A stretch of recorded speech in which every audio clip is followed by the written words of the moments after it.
dari pengertian tersebut dapat disimpulkan bahwa karya sastra adalah hasil karya seseorang yang mengungkapkan perasaan, pikiran, pengalaman, imajinasi dalam bentuk tulisan maupun lisan. Dan yang kedua adalah pengertian cerpen menurut para ahli. Yang pertama menurut Nur Hadi dan Hasanuddin pada tahun 2021 dalam Rahmani mengatakan cerpen adalah karya fiksi atau rekan imajinatif dengan mengungkapkan satu permasalahan yang ditulis secara singkat dan padat dengan memiliki komponen atau unsur struktural.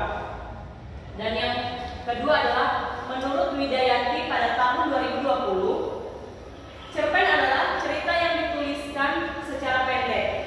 Pendek tidak diartikan banyak, sedikit kata, kalimat, atau halaman yang digunakan untuk mengisahkan cerita.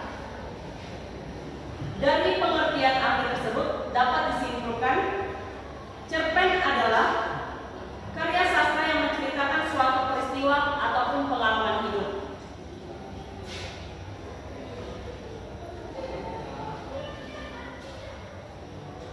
Baik, yang ketiga di sini adalah unsur intrinsik.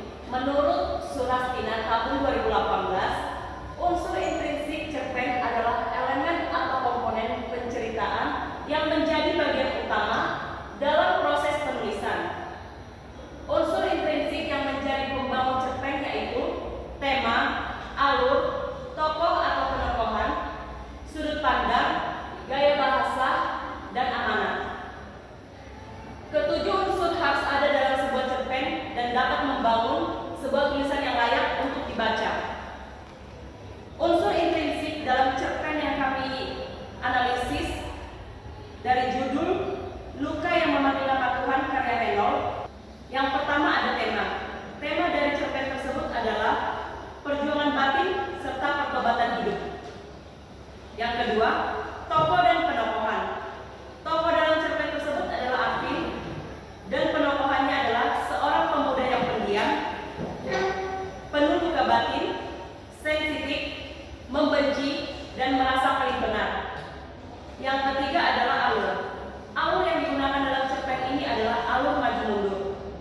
Yang keempat adalah latar. Latar terbagi tiga. Yang pertama latar tempat, yaitu di kamar Afin dan gereja kecil. Yang kedua latar waktu, yaitu pada sore hari, pagi hari, dan minggu pagi. Untuk yang kelima, sudut pandang.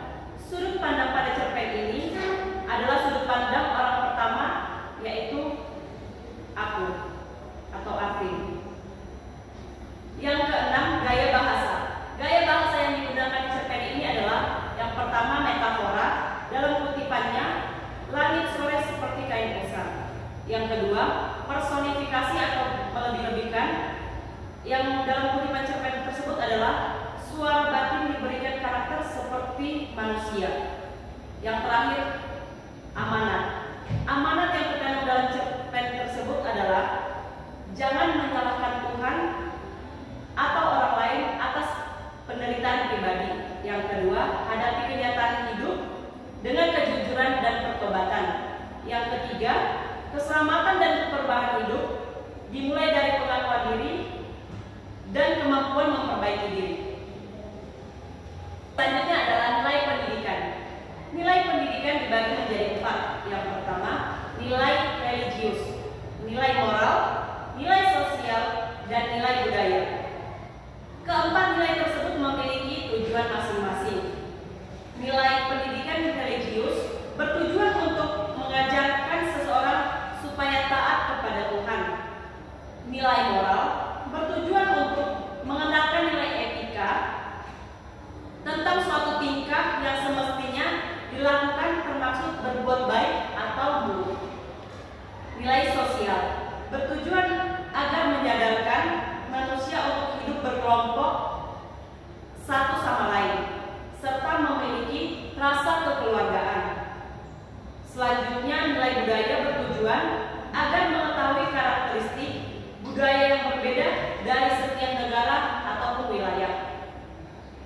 Baik, selanjutnya di sini saya akan menjelaskan mengenai penelitian Setiawan pada tahun 2020 tentang persoalan saat menulis cerpen pada tingkat SMP Kota Semarang. Alasan siswa sulit dalam menulis cerpen, yang pertama itu mencari ide yang menarik, susah dan membutuhkan waktu yang lama. Yang kedua, setiap orang